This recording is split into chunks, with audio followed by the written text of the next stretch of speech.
Hello, welcome to Graphic Policy Radio. This is your host, Ilana Levin, and this is a comics television show podcast. This is the kind of comics television show podcast who know that the X-Men have always been woke, even though claims that Professor X was based on MLK Jr. is Stan Lee's optimistic revisionism speaking there. But nevertheless, we are so excited with the righteously political rebirth of the X-Men 97 animated show over on Disney.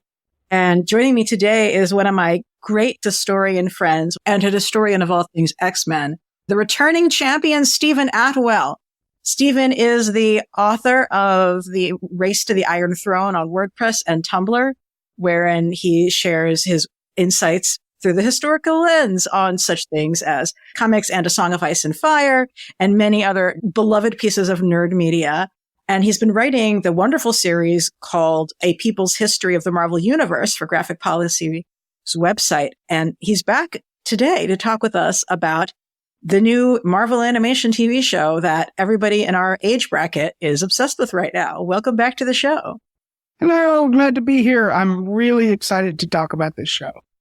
We'll be talking about episodes 1 and 2 because we haven't seen 3 yet. And I know episode 3 will be out by the time you're listening to this. But you know what? Stephen and I have jobs. Yes. I know there are screeners out, but it's not up on Disney Plus yet. No. So I'm hoping that we're going to be able to do multiple episodes on X-Men 97 that I think it'll merit that for people. I want to, as is tradition here, do a bit of a spoiler-free opening for folks to see, is this something they should watch? Clearly, you and I are both really enthusiastic about the series. I was surprised and interested to find that, and then we're going to get into the spoilers, soon after, but I'll let folks know when that happens. I was surprised to find a number of my friends with kids, who are like young kids, actually did show the show to their kids. Not because I think it's inappropriate, just because it feels like it's so aimed at us. You know what I mean? Yes. It's not like it has like people being beheaded or anything, but it seems like it's so clearly pandering to people who watched the cartoon before or who are fans of X-Men now. But it seems like my friends' kids even are liking it. Yeah, I mean, I think it very much is like nostalgia bait, but it's also just a really well executed superhero cartoon. So I don't see any reason why it wouldn't hopefully bring in, a whole new generation of kids to the fandom. Totally. I mean, it really is just picking off where the X-Men 97 series ended. But by the same token, I think anybody who has any familiarity with X-Men at all does not need to do any background work to watch this. Like, maybe it would be confusing for people who have, to my mom, who maybe has like no point of reference on the X-Men. But I think for anybody who has any kind of knowledge of the X-Men, you don't need to go back and watch the 90s show to appreciate this. Although it is uncanny how much it does feed into it directly. Mm-hmm. Does that sound right? Yeah. No, totally agree. Because of hemmings and hawings of right-wingers on the internet, I was feeling good about the likelihood that it at least wouldn't have terrible politics. But I was impressed at how good the politics were. Mm-hmm. Me too. And I'm also really glad that in spite of all the sort of drama and hand-wringing, the fan reception, audience reception rather, has been tremendous. So clearly, whatever like ginned up, Comicsgate backlash bullshit just completely fell on its face. I love to hear it. I do. And the production qualities of the show are really good. I think the animation looks great. There were some scenes where I was just like, always one of the problems with the original series was the animation budget was like $3 and exactly. probably, just truly abysmal. Even, the storytelling of the original cartoon was really like impressive, but the animation budget was incredibly small. And this one, I'm watching sequences and I'm like, there are reflections of characters' faces in metal when they're looking down on something, as is appropriate to emphasize the drama of a moment. Like, they are spending their animation budget. Yeah, I think it's a really nice update of the original style. It's very clearly evocative, but it's doing stuff with shading and movement and a kind of real precision of line that you just couldn't do in 1992 with that budget. No. There's also the character redesigns are really great. And I also kind of feel like they don't look like they would if they'd hired Jamie McKelvey, but it's clear to me that whoever did them is a fan of Jamie McKelvey. Interesting. Like, I definitely see his style fingerprint all over what's happening here, but like with a more 90s extremified kind of spin on some of the aesthetics. What's funny is like Gambit's outfit, which is amazing. We were just joking. It was like, it's very much of the vibe, but that was not 1997. That was 90.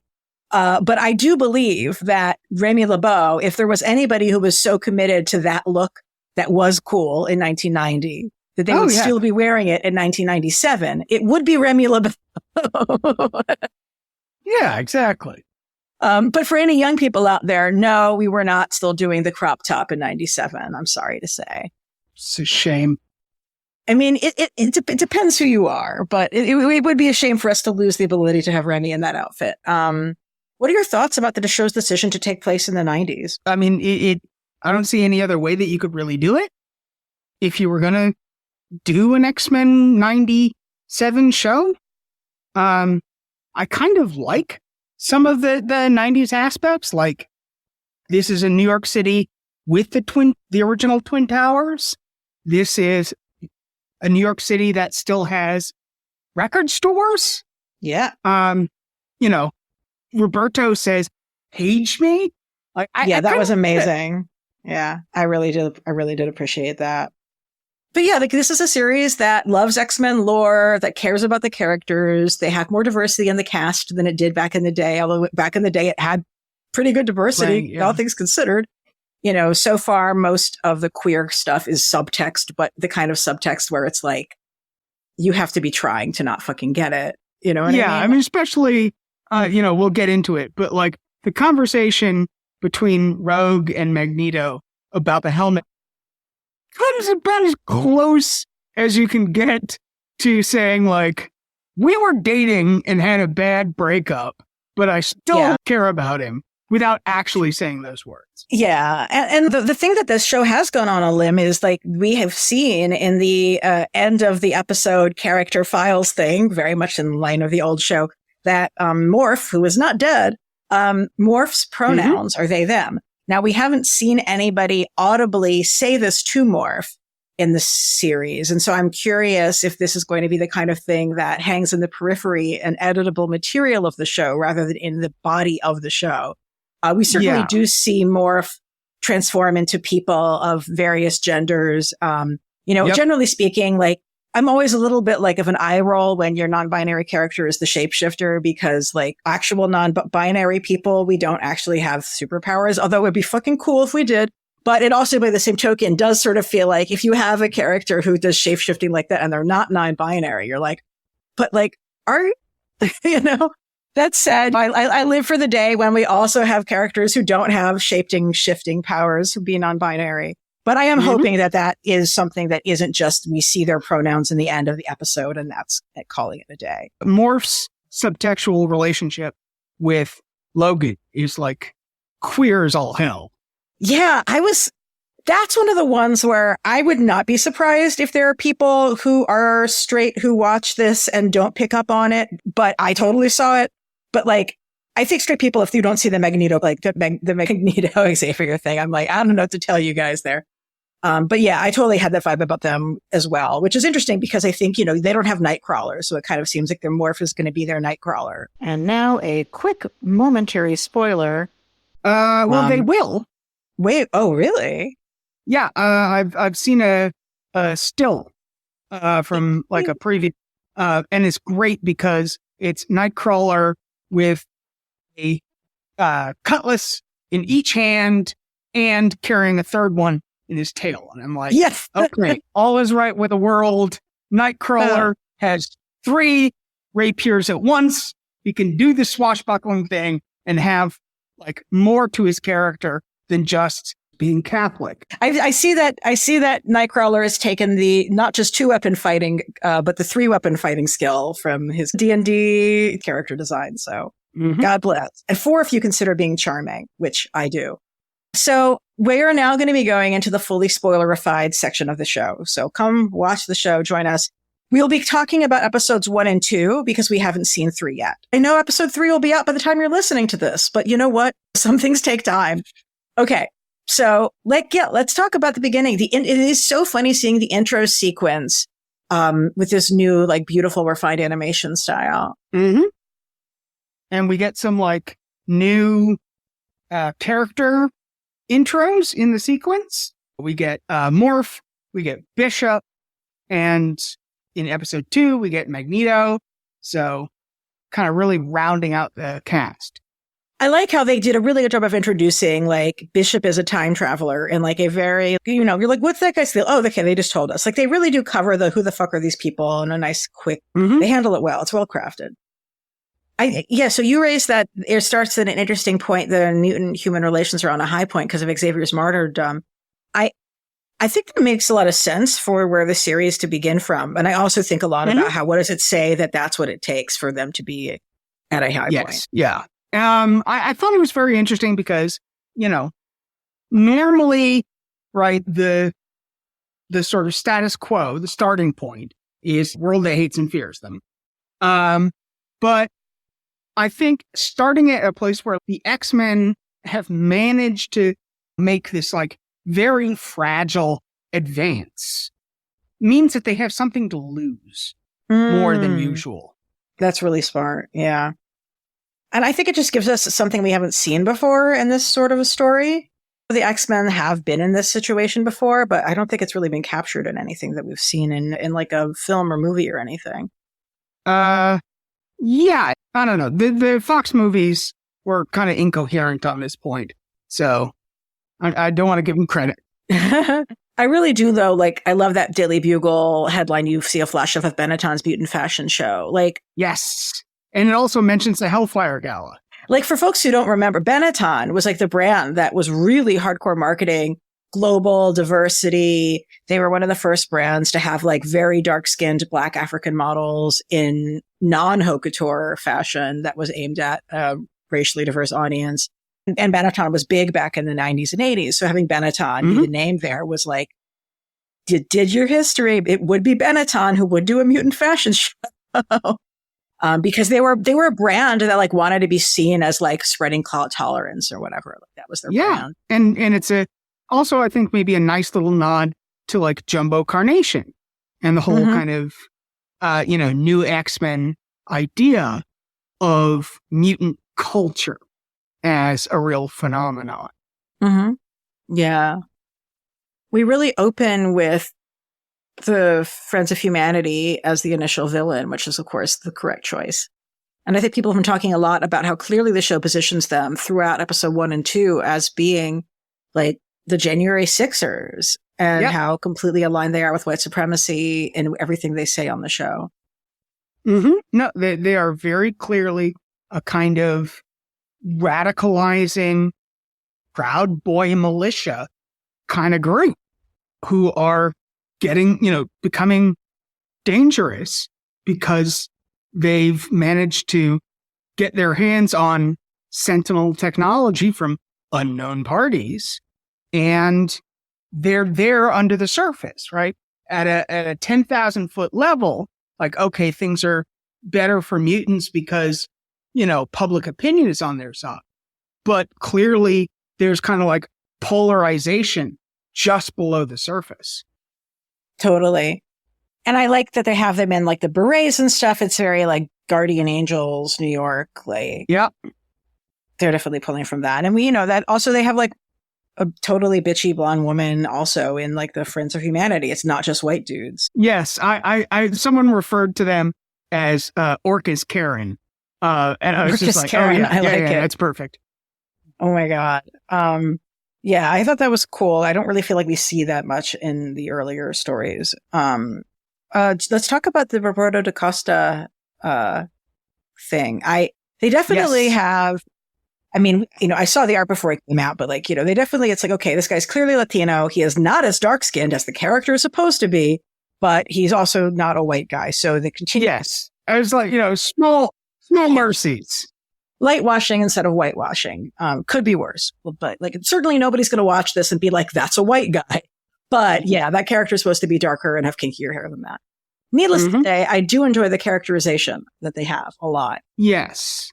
I mean, introducing him as saying, I'm one of the good ones is like a really great kind of like keyhole into this whole idea of respectability politics, closetedness versus like living in community. And we see like right from the jump, Roberto thinks that his class privilege can immunize him from bigotry.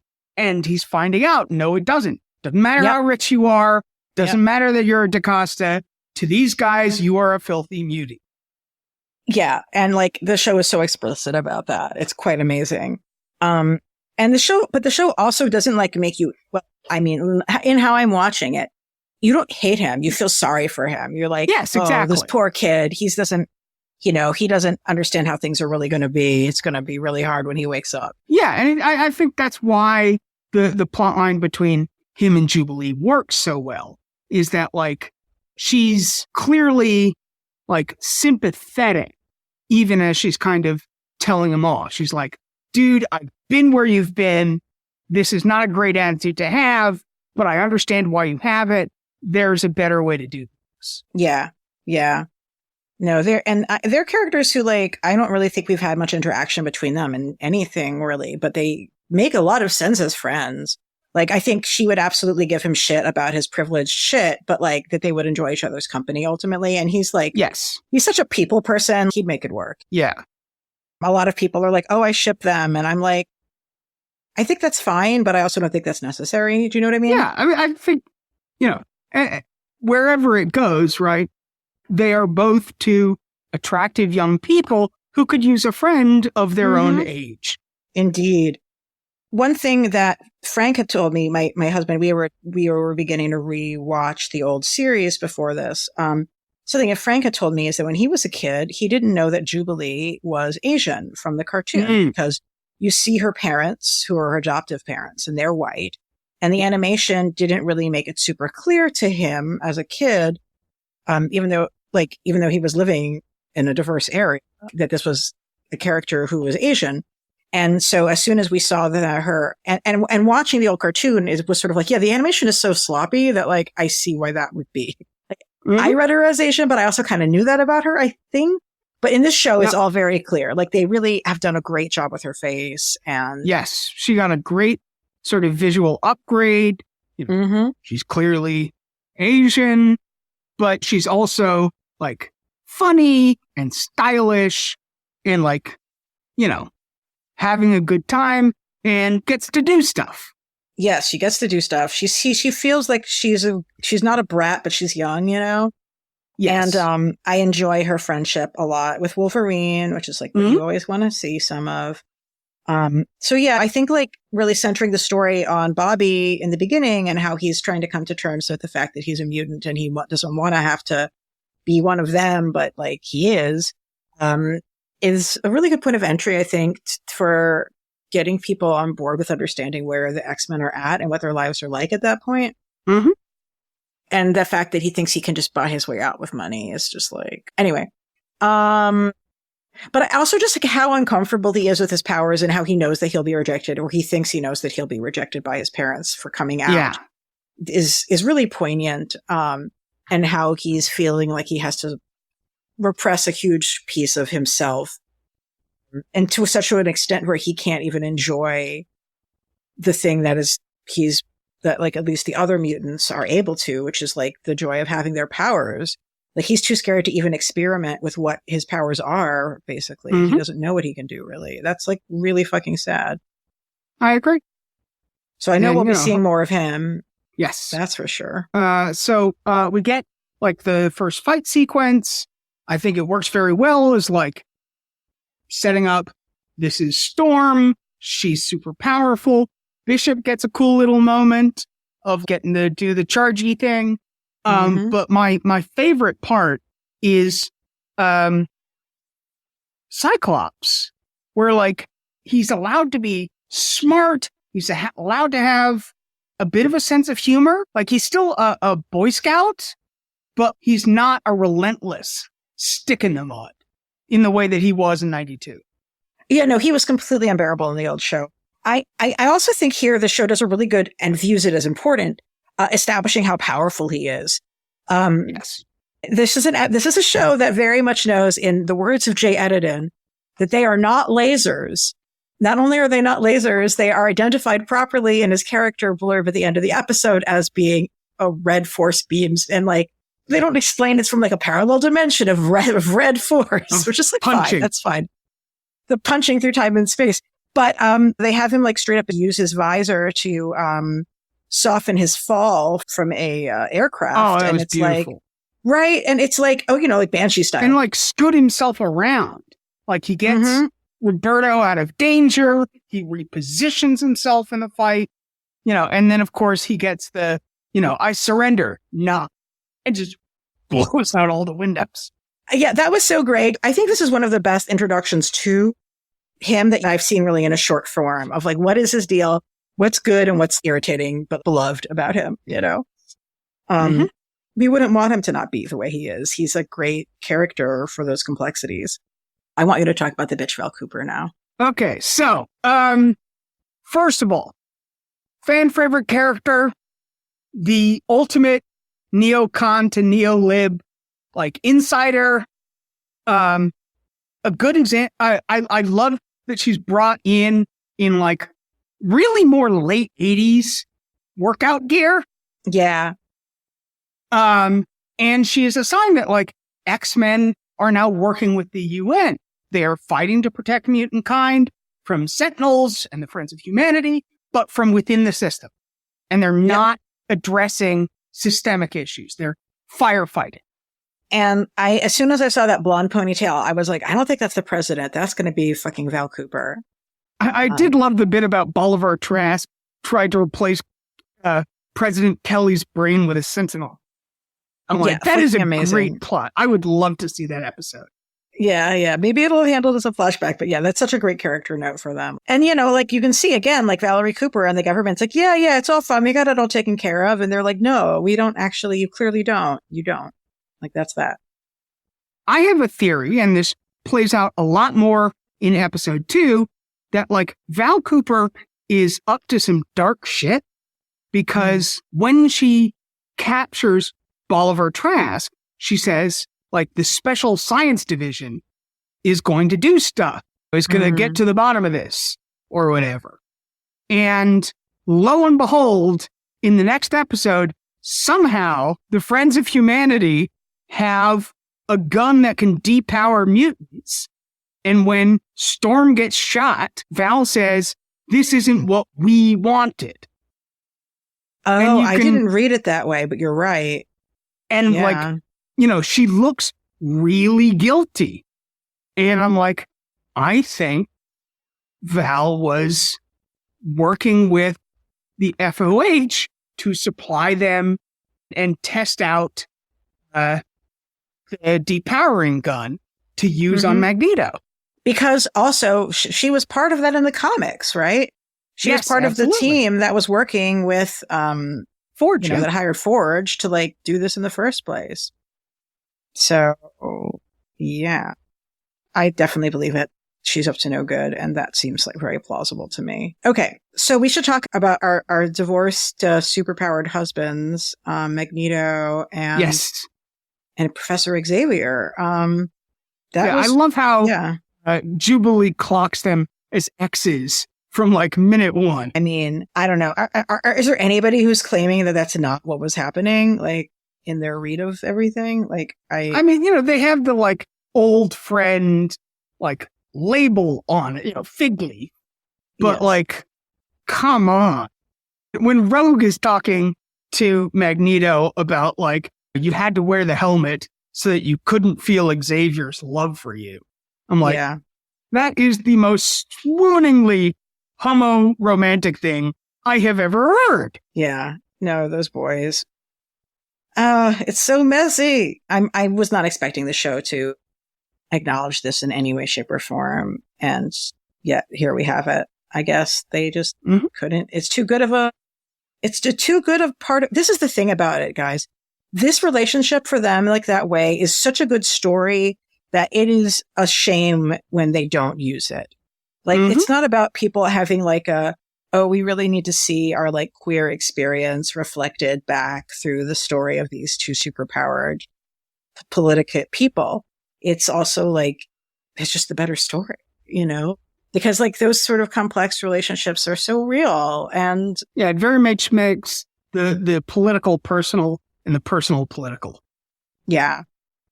And like people are in relationships with people they meet in the movement. Like that's a thing. So yeah. What do you think about the pregnancy plot for Jean? Yeah. So, I think it's interesting.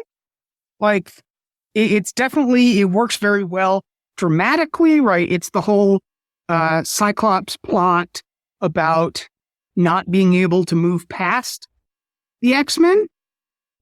And it's clearly setting up Inferno. It is kind of, I think we should actually get into that a little bit later, but like there is something interesting about the fact that as far as we know, this is the first time that Jean Grey has actually given birth to one of her children. Correct. And that is one of the reasons why I think that this is actually Madeline Pryor, the notorious clone of Jean Grey.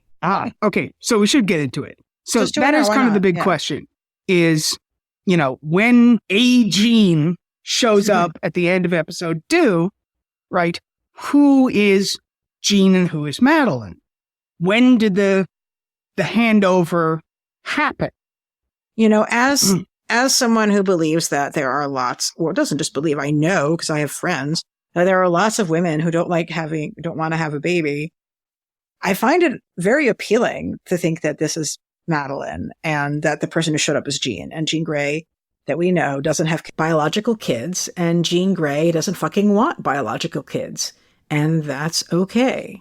I also kind of view it as being like, well, Jean Grey, like, Jean Grey, I mean, obviously Jean's left at different points in time, but like wanting to live, to have like a life doing something else, maybe it's Madeline. I mean, I will be happy in either direction for the show. Truly. I'm not concerned with the choice that they make, but right now I think that the person who just had the baby is Madeline. Which is interesting because that would be the first time that Madeline would have had all the memories of Jean instead of the other way around. Oh, smart. And, yes. This is a Madeline who's been on the X-Men, who remembers having been the Phoenix and had psychic powers, right? Which is very different from essentially an amnesiac human. Yeah. I mean, latent mutant, technically. Yeah, but an amnesiac badass human is not the same as having been Jean Grey. Yeah. Yeah. And of course, it also was that is really a big deal. What do you think about the whole relationship between the person who seems to be Jean and Logan on the show? I'm really particular about how they're portrayed together. And actually, as a kid watching the show, and I'm actually watching it kind of on and off a little bit again now, but as a kid watching the show, I was always hated the show's take on that, because even though I had almost no other X-Men knowledge, I truly was I hated stories where it felt like they were setting up one female character as the character that all of the male characters were interested in, and that they were going to all debase themselves over this one person. And I liked Jean, but I was am I supposed to believe that fucking badass Wolverine is so miserable because one woman out of all the women in the world is trying to be with somebody else? And so later when I read the comics that actually show some of their real connection with each other, I was oh, this is a really interesting, Wolverine and Jean Grey, that's really interesting actually. But the TV show itself had put me off the thought of them as a couple. And so it's been interesting to me watching it now and seeing okay, well, here's a version of the show. What do we think of this take of Logan and Jean's friendship or relationship or whatever you want to call it? And one thing I find really validating is when Morph is trying to give him grief about his feelings about Jean, like Wolverine also points out the ways he's like actually just making really astute observations about what this means for the team. And it's not that Morph is wrong. Like maybe, you know, I trust Morph's particular awareness of the romantic inklings of presumably their fuck buddy. But I also appreciate that Wolverine isn't just like, I have this lust for this woman who like barely tolerates me. He's actually thinking about what this means for the team and for the strategy of the team. Yes. And we don't really get them like hanging out just being people, but I do get the sense that like they are normal with each other. This is not some like weird stalker guy pining for her thing that just grossed me out about what I like original. is that there's more nuance. Logan doesn't get along with Psyche, but Jean is the one who can kind of like talk him down.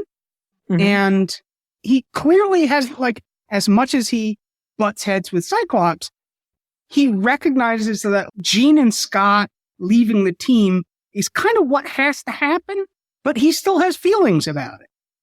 And he gets a little shirty with Jean when they're watching TV because he's pissed that she didn't tell him what he kind of already knows. Yeah. But he's also there for her when she's having the baby. That was so sweet. Oh my God. I also just love that bit about, you know, apocalypse. And she just kind of looks at him like, you fucking idiot. Get your coat, get the keys. But it's also so earned, though. They're like, oh, he's coming. And that the fact that his brain goes apocalypse is also like, yeah, that's probably what I think. Like, because that just happened, you know? It's not like he's coming. Oh, what? Is it like pyro? Like, no, not fucking pyro. Apocalypse. It could be apocalypse. I don't know. Yeah. What I like about it is like, it's clearly a case where he's going to be there for her. Because that's the kind of guy he is. Yes. But like he's clearly someone who is much, much more comfortable with fighting apocalypse. Yes, totally. You know, oh my God. Helping a pregnant woman out in the delivery room. Let's talk about how great it was to have the doctor refuse to fucking deliver the baby and making up excuses because like that's actual shit. Doctors are refusing to treat trans people. They're refusing to treat queer patients. They're refusing to wear masks to protect immunocompromised patients who need care. And doctors have made fucked up political decisions driven by bigotry and about how and who they treat when and where. And having the doctor refuse to help deliver a mutant's baby is just like, of course, that's what would happen. Yeah, very evocative of New York City hospitals in the AIDS crisis. Mm-hmm. Yeah, they definitely had that in mind. But like right now, we're still like dealing with like, you know, people are being denied access to the medications they need to save their life. Like whether it's people who need access to prescription stimulants for ADD, people who need access to hormones for their gender to feel okay, people who need to be able to get medical care without risking getting an infection that could disable them permanently or kill them. Like there are so many real world equivalents to what happened in this show that I'm like really glad that it went there. And I hope this isn't the only time that it does, because the medical discrimination is just as bad today as it ever was. It just manifests itself in slightly different ways sometimes. Anyway, I have to say that when Rogue stole the doctor's powers, I kept thinking like, I love how the nurses immediately, they're like, yeah, we're going to just fucking deliver this baby because we're not fucking, what's the word? Psychopaths, like who are ego driven. We're just going to like, yeah, we're going to fucking deliver this baby. Yes. So this show definitely keeps alive the X-Men tradition of the team all playing sports together. Specifically in the Jim Lee era, they're playing basketball, which always makes a lot of sense because it's the right number of people. It's a game where you can play with a number of people that's closer to like kind of the number of people we have here. And like, I loved especially the costumes where like Gambit is literally in his Jim Lee, you know, backwards baseball cap, playing skin so that he can be topless. God bless. You know, Rogue's got the basketball shirt on top of the unitard that's very reminiscent of some of her early costumes. Yeah, it's a great look. It is really in those awful cutoffs.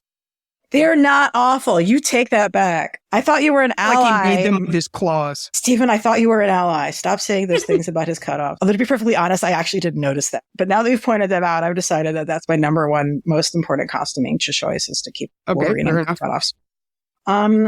What else would people have on? I mean, Jubilee is basically in that like costume, her costume the whole time. Like, but then she does have like a number 7 shirt on. And for this sports ball game, I'm wondering if there's some symbolism to that. I'm not sure. Is there the set? It's evocative of her Jim Lee appearance while playing basketball.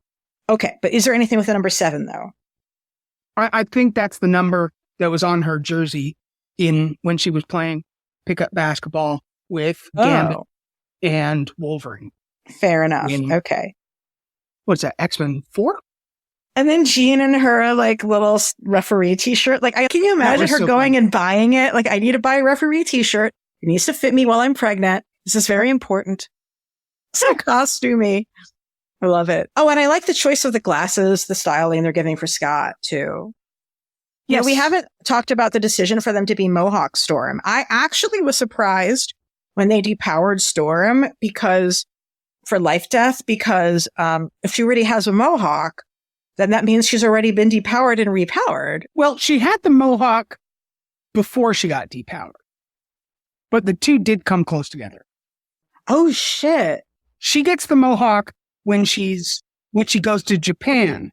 She has the Mohawk. Okay, where we go. When she, has that one night stand with Yukio.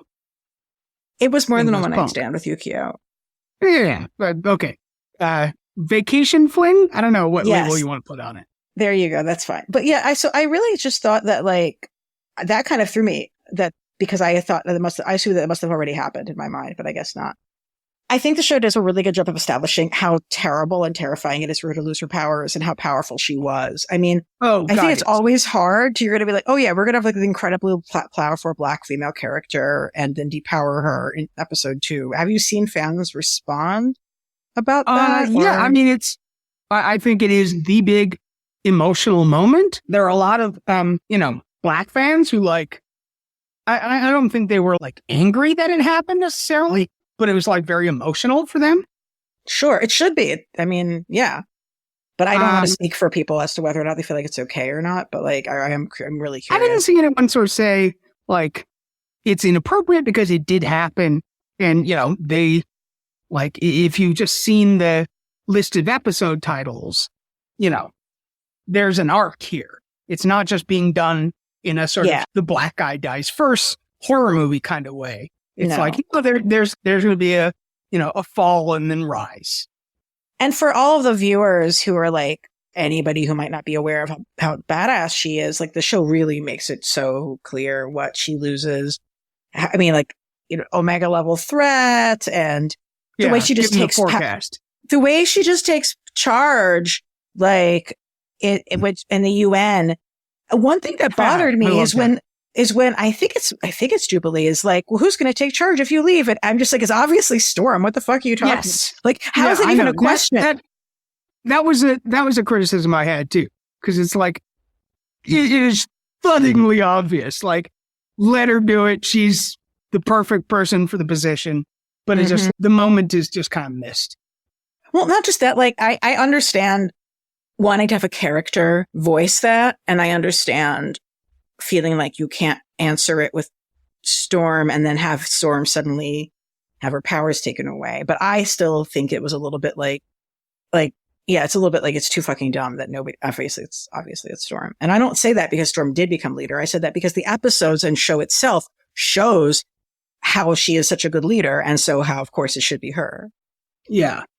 Like, I really hope that they end up doing the duel between her and Cyclops in the episodes, because like that is such a great moment for Storm.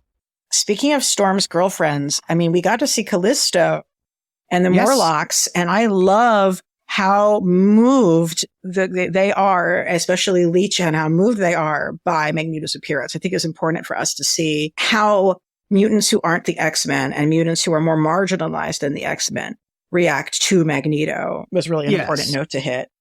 And sort of previewing the listener questions, a little bit, but that bit where he, after he sort of defeats the Friends of Humanity, he says, "I am Magneto, and I promise you, child, you shall never be afraid again," is, to me, a reference to Hickman's X-Men #1. Yeah, I think so. Where, he sort of says that there's like a little green kid who says to Magneto, "I want to fight." And Magneto sort of says, "I'm doing this so you never have to." And he says, "Well, what if the humans come for us? I'm not going to run." And, Magneto says, "You won't have to, for I am Magneto. Let man run from me." Oh, it's so beautiful. And just really, and also just a point of pointing out how fucked up it is to have people living in the sewers, right? Actually addressing the Morlock situation on the head is important, I think, for the series. I forgot where we left off, but that's okay. I wanted to hit the Great Replacement Theory. Yes, let's talk about that. Okay, so after the pickup scene, we get the club scene, which to my mind is very evocative of X-Men #30, Dazzler's first appearance in the X-Men during the Dark Phoenix saga.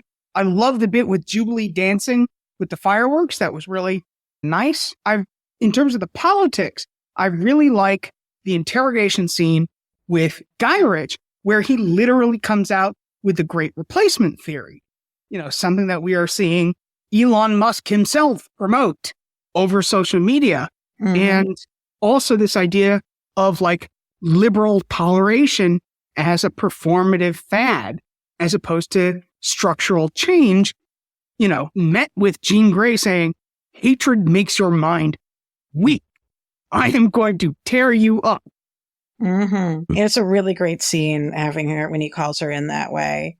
And I love just that he still keeps the design for Gyrich so on model, and it still feels like appropriate for the political look, Yeah.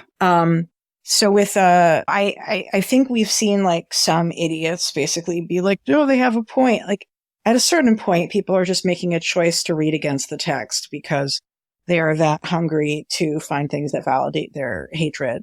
It's just weird. I guess they don't like their own hateful media that they have. Like they have their own stuff. It's a very weird way of doing it, because it's like, the Mitchell and Webb "Are we the baddies?" Yeah. sketch. It's like answering in the affirmative. It's like, yes, we are the baddies. These guys, these hateful bigots are the right ones. And like, especially when we have that scene, I've seen like tweets from people who are like citing the speech from Executioner about how working class whites have it hard too, and like approvingly. It's like, no, you guys are the bad guys. What I feel like is so interesting is how, in the view of the Executioner, complaining about it is what he's objecting to, which is because I think it's interesting because the idea is that one should just endure things, and that enduring what is the unendurable is somehow just and morally superior, when literally all you hear them do is complain. Yes. All the time. It is a great double standard. Truly. And like, I hope that, because it feels like this show is so effectively evoking these things from real world, I do hope it has some resonance, perhaps inoculating the future generations of young people or something. I don't know. Fingers crossed. Like, this is why I feel like it is always a good thing when like you have an action movie where Nazis are the bad guys, because, you actually do have to remind people of it. It doesn't stay that way on its own. Yes, absolutely.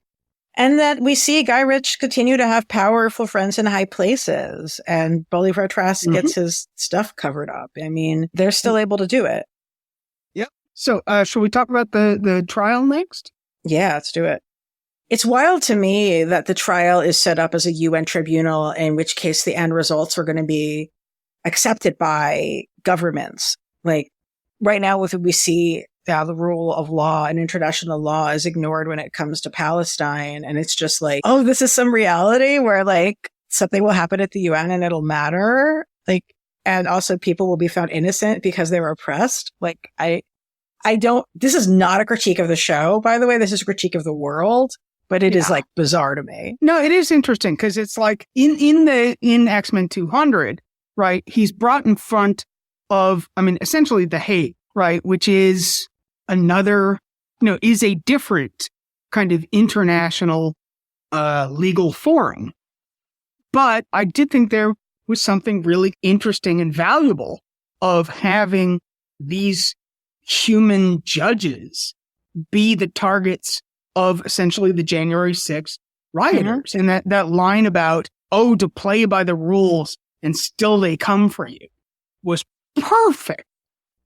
It's really well handled from like an actual like TV editing standpoint, how they're building up that conflict and the breakthrough of the barriers and all that stuff.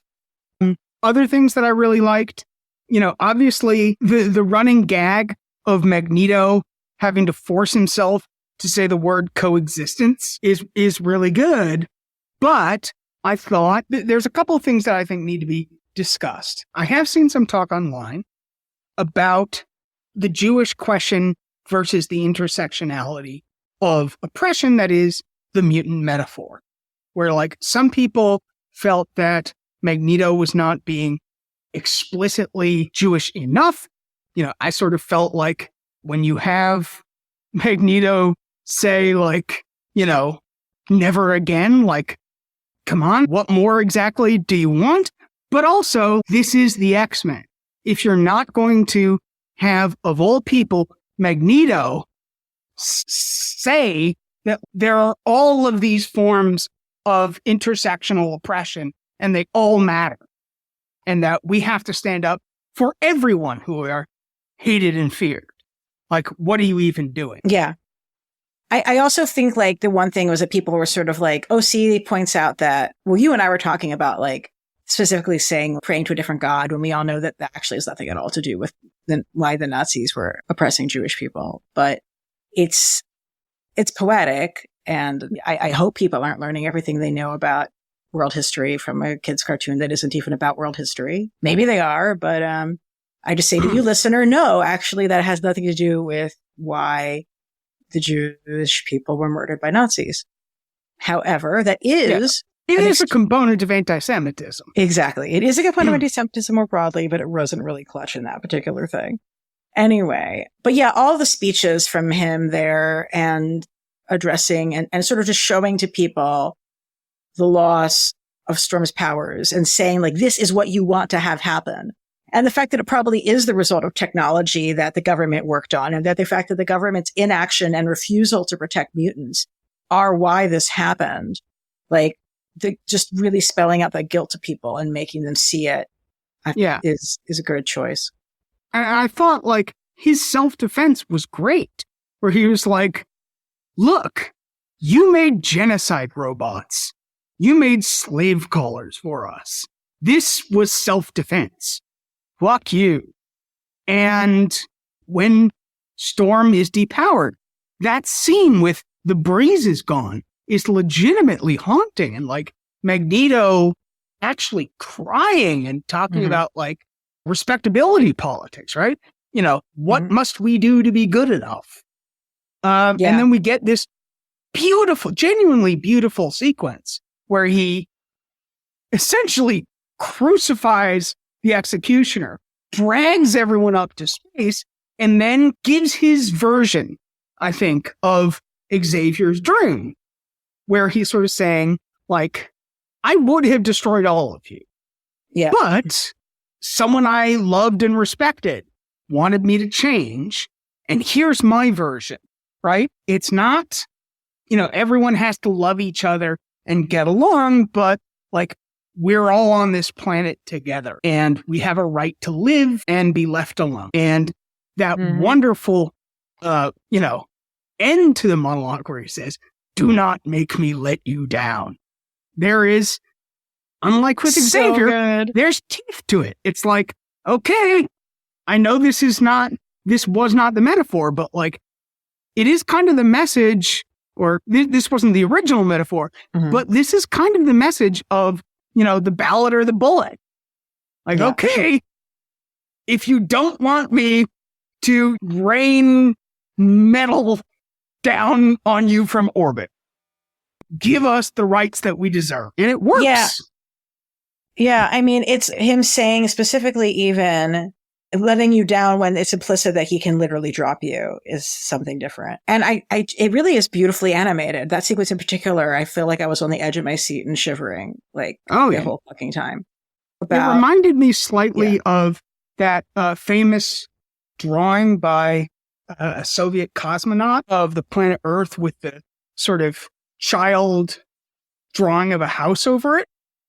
I think it was Yerman Titov who drew it, who was the second human to orbit the Earth after Gagarin. So the significance of it is like, this whole thing that is kind of a unique political position of astronauts on both sides of the Cold War, which is like, take a look at this planet where from space you cannot see borders, and you can see how precious this Earth is. And for God's sakes, let us not kill ourselves, with nuclear weapons. Yeah. Yeah. It's really powerful. What do you think about the Magneto character redesign?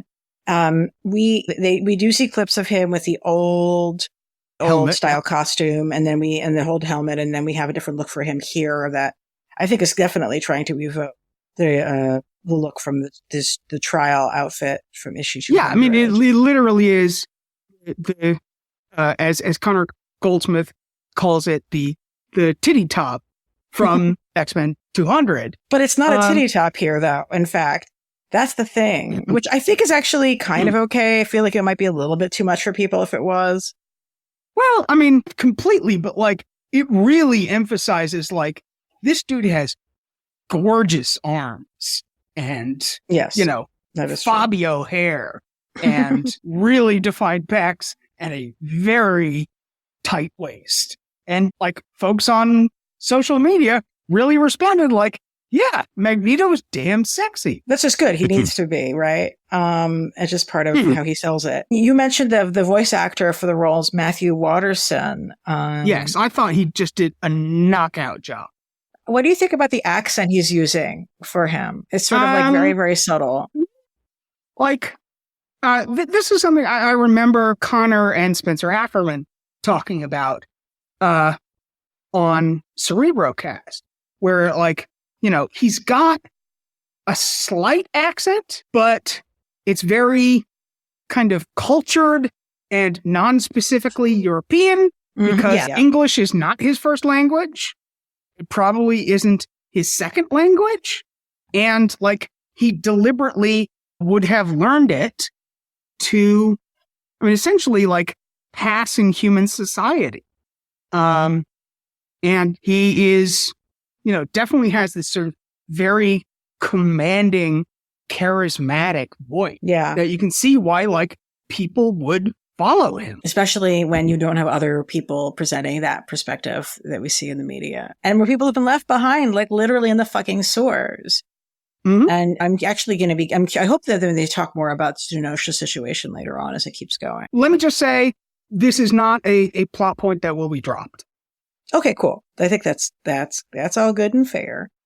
What do you think about the show's choice to have like the story be like, okay, Xavier's ex is back and he's claiming ownership of the team now, and I love the quote of like Beast. Really, the voice actor for Beast is delightful. Like it's the same guy, right, from the original show, so. Right?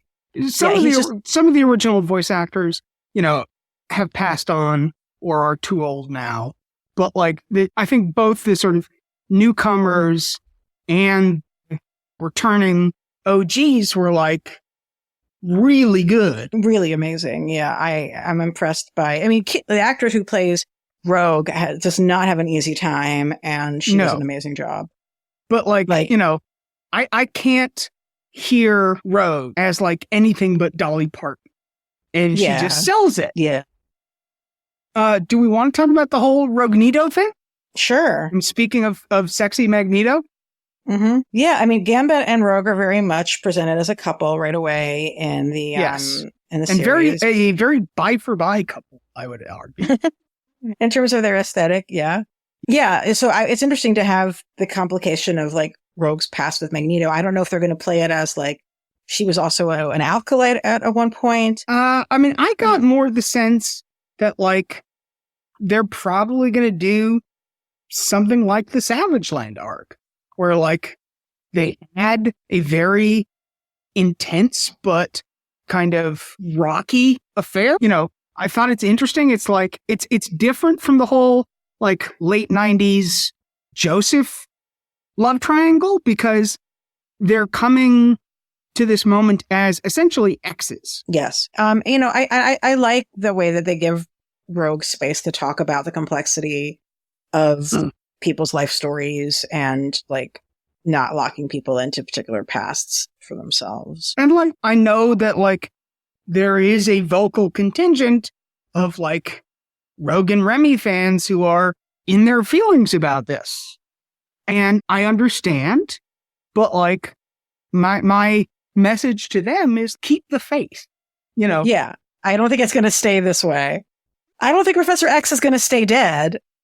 Yes. You know?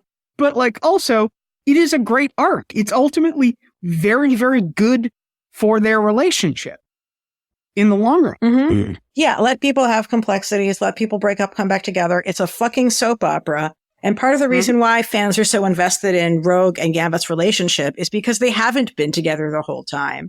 That's one of the things that makes people interested in it, is like that drama. So this is not like, a problem for that. Especially in the comics. Like, I think it's literally after Rogue and Gambit's first date that she finds out he's married. So like, this has never been a relationship that is free from, you know, mixed drama in both senses of the term. But the whole point is they get through it. Yeah. It's not a sort of love at first sight, you know, happily ever after, easy breezy romantic comedy. It's like, no, it's a romantic drama. There are going to be moments of like betrayal and heartbreak and tension and longing. And that's what we're there for. Yep, exactly. I mean, and eventually Professor X will be back with his ex-husband, and like they'll work out their couple's relationship through other big political complicated conflicts. That's what they do. Yeah, and it's also not to get all two hands memey about it, but like these are mutants. They don't live conventional lives. So, you know, they should be allowed to have like interesting, messy relationships.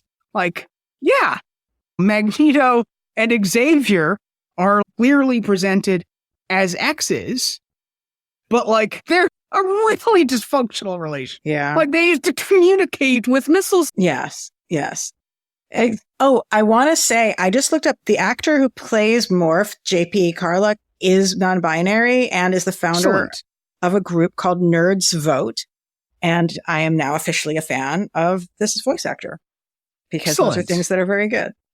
I love the representation, and I love that like we've got X-Men actors who are just as political as their characters. Yeah. And their performance as Morph is really good. Like, I want to call out, they're the one doing an Xavier impression. They're the one doing that. Like they're doing, then they're doing these impressions as the character, and then they do the little Morph cackle. It's like, that's a lot. And it's cool to have Morph also just as a way to have different little kind of character cameos and stuff like that cropping up. I should also say that that's a pretty good setup for us into some of our listener questions. Do we want to go to those, or do we have other things we want to cover first? No, I think we've hit all of the main points I wanted to talk, and we've got some great questions. We really do. I'm so proud of you all. I'm just taking a last look through the earliers. Oh, you know, Bolivar Trask's getting dragged to prison speech is another really good one worth watching. Yes. in the opening of the whole series, one of the framing devices, like the news report that opens it up refers to mutants as people who science claims are here to replace us. And the way that puts like this reality as a fact, like that is what's happening, people are going to be replaced, is exactly the kind of narrative that media likes to construct in real life. It sounds very cool to say that, and it's very much in line with like the story of the X-Men to say that like, okay, you know, mutants are what's going to come next. But like, that's also just based on what? Like, that's very much about Cold War, science age thoughts for the future. And it isn't necessarily true. And like, so it's sort of interesting to hear the news sort of repeat that demagoguery as fact and how that's contributing and shaping to the hatred and the violence that we see. Like the media is part of telling people that mutants are going to replace them. Yeah. I mean, to me, this is like classic X-Men. Like, you know, the whole use of like the Cro-Magnon Neanderthal metaphor, like that goes all the way back to Days of Future Past. Yeah. It was carried through into New X-Men with Cassandra Nova, and like was in the first X-Men movie with its very complicated, complicated is not the right word.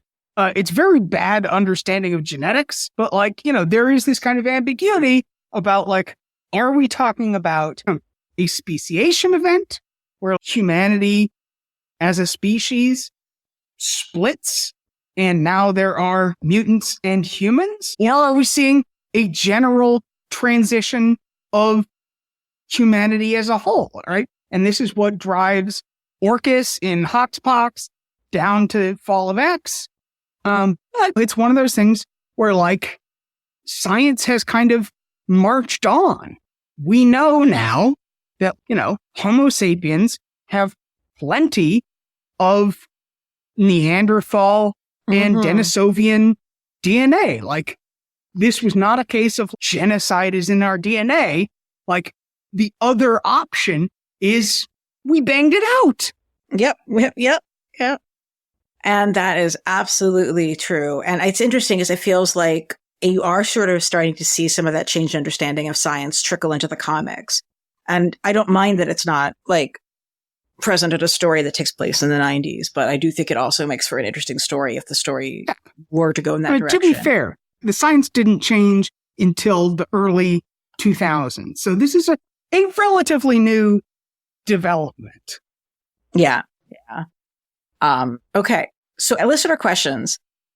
The great Jay Edidin of Jay and Miles Explain the X-Men. I should say, you know, happy anniversary to Explain the X-Men and say that, that show was one of the things that inspired me to get better audio equipment for my podcast, because hearing how good their show was really forced everyone else to up their game. And I think for some other people, the way they had to up their game was being more socially aware. That was never a problem for me, but my fucking audio quality in the early years of my podcast was abysmal. and Explain the X-Men being so well made and so well edited and so nicely put together and so thoughtful. I was like, I have to fucking invest in better audio. Yeah, Why would anybody tolerate this? Anyway, Jay, an inspiration to us all, as well as the number one Scott Summers explainer. And I truly believe the reason that this new show explains in the character file that Scott Summers is not lasers, it's a force beam. This is because of Jay. But anyway, Jay asks, does the relative length of Magneto's hair carry any narrative or symbolic significance? What do you think? So I have a theory of this. And this is a little bit speculative, but, you know, bear with me. There is a long tradition in Japanese art, whether it's ukiyo-e or no theater, or more recently samurai movies, of depicting a samurai whose hair comes down out of their top knot as a sign of like emotional intensity. And here I'm thinking of like Toshiro Mifune, especially in like the Seven Samurai, but there's like, it's so real. It shows up in tons of movies where it's like, to me, this is a sign that Magneto is essentially becoming more open about his emotions. He's not repressing. He's not hiding himself behind a helmet. He is letting it all hang out there. He is expressing himself about what he feels about Xavier, about what he feels about Rogue, about what he feels about the X-Men and mutant kind. And it's a sign of he's sort of reached a new stage. I also think it's a timestamp for how long it's been since they last saw him. It's been, I think it's supposed to have been about a year that he's been missing. And I will tell you, he did not grow his hair that long from being short in a year. So, like, you can go maybe from he like got de-aged and re-aged again. You never know, but like you can go from like, I would say like traditional men's hair length of like what, like 3 or 4 inches to like shoulder length hair within that time frame easily. But like his hair is pretty long. I think his hair is like my length. Like that's not a one definitely over thing. the shoulders. Yes, so he's been investing some time in this look. And, if I had like perfect, gorgeous white hair, I would definitely have long, perfect, gorgeous white hair too. But yeah, I think it's showing you very much like the anime white-haired pretty boy. Yes. How funny is that? Like he looks very Sephiroth-y. It's funny. I have like made jokes about this and I still don't know who that is. It just feels like it's a meme that exists beyond my knowledge, Ken.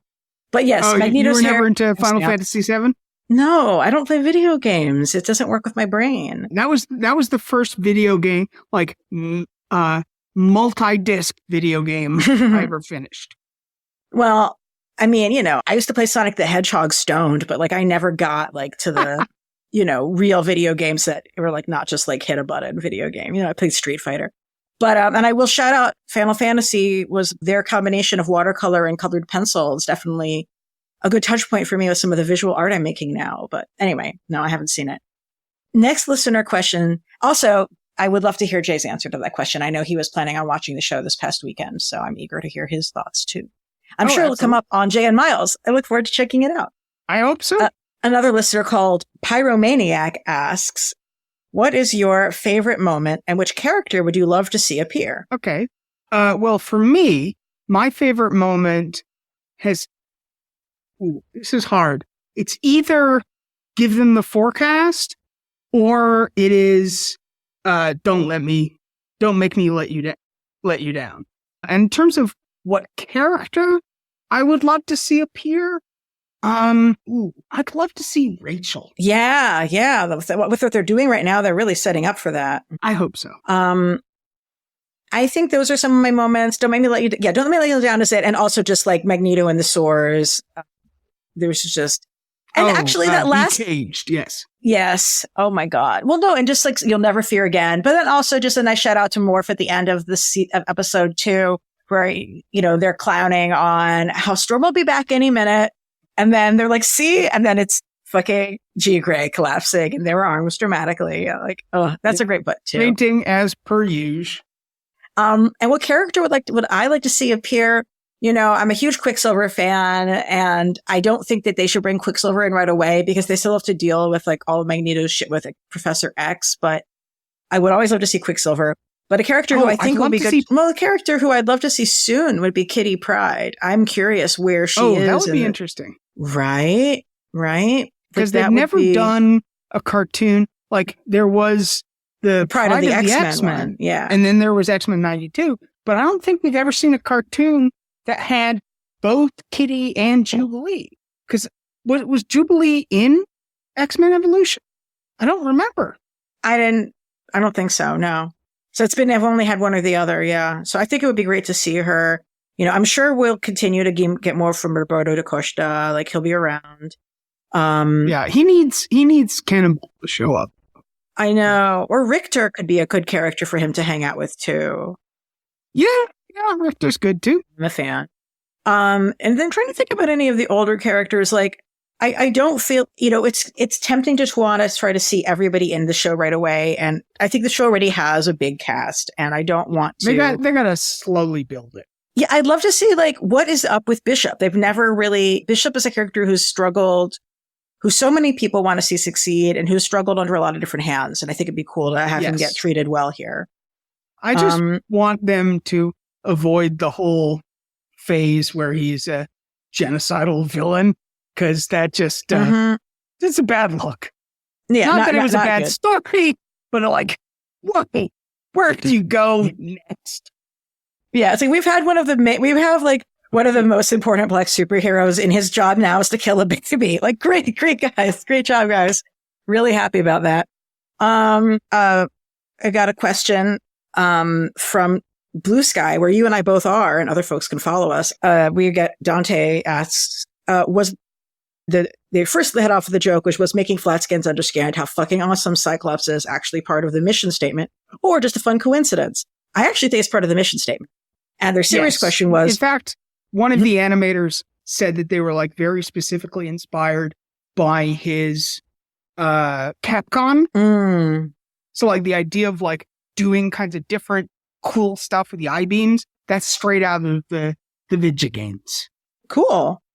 And then their serious question is, was this version of Executioner inspired by anyone in particular, or just an amalgamation of lots of people's racist uncles? So I think that there is certainly amalgamation of people's racist uncles, but also remember who's doing this in the original comics is the Fenris twins. And so in a way, it's also this is also a literal incest Nazi twin inspired version of the Executioner. I don't know if there's a particular radio show host or particular Trumpian apologist. I can't say this represents this particular piece of shit, but. Yeah, I don't think he's a media figure, but he's definitely one of those dudes in tactical gear with the zip ties on January 6th.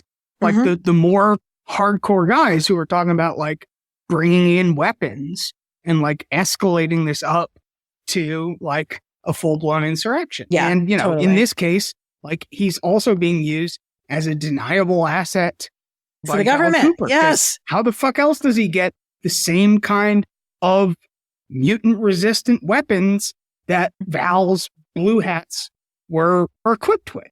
Oh, and we're totally going to get Forge, so I don't even have to ask for Forge. Yes, I'm really looking forward to Forge. Oh, Denny asks, seeing mutant circuits adapted is super cool. Are there other vibes from the Krakoa era that we will want to see show up?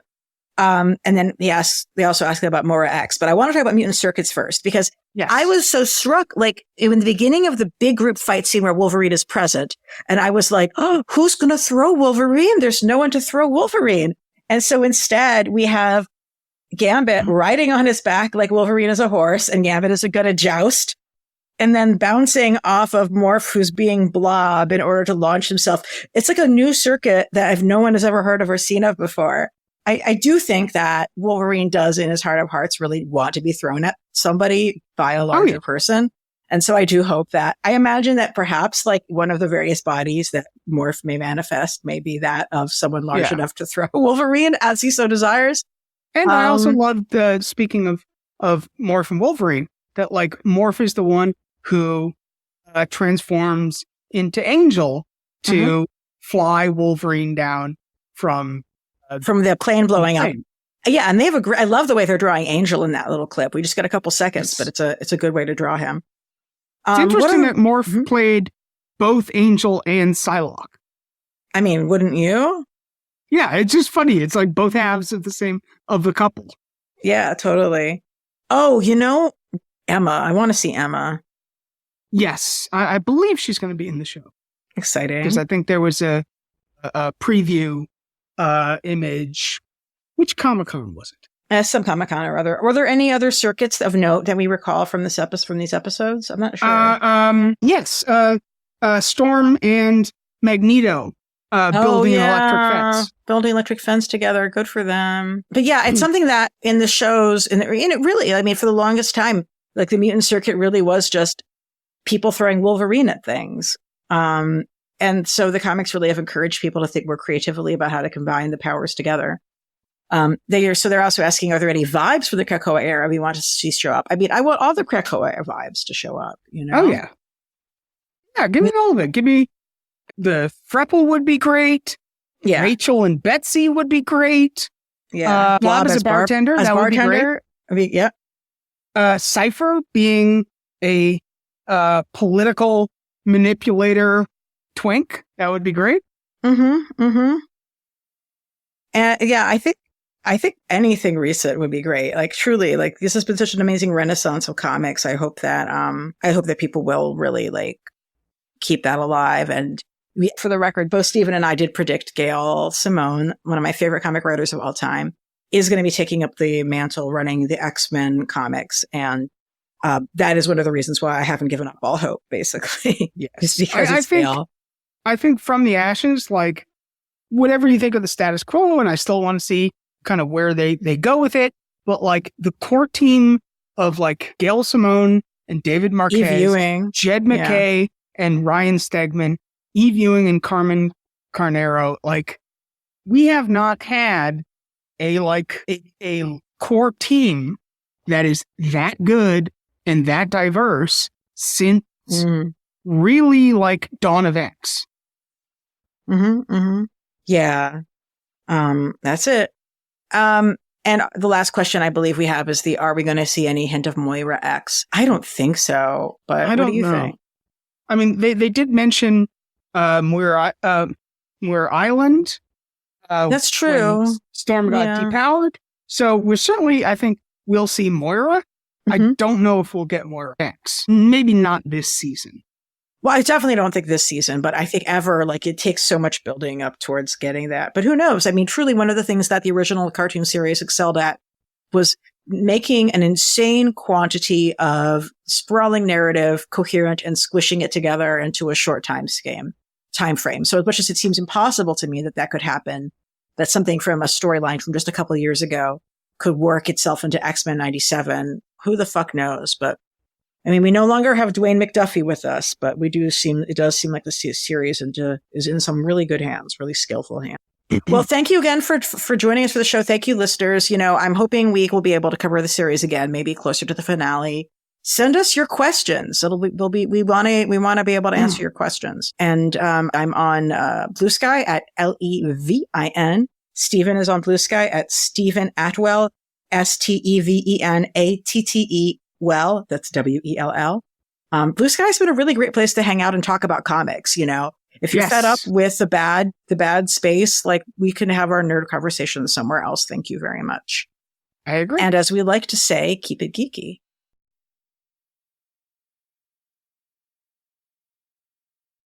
Hey, thanks for watching the previous video from Graphic Policy Television. Just by watching, you help support our site. Thank you so much. Now, if you're watching these videos, you probably care about geeky things like movies, television, comic books, toys, games, video games, you name it. You can go and subscribe right now to our YouTube channel to stay in touch and catch all the new videos, or check out our website at graphicpolicy.com. There's a nice link on this end of the video. But as always, thank you for watching. Keep on rocking and keep it geeky.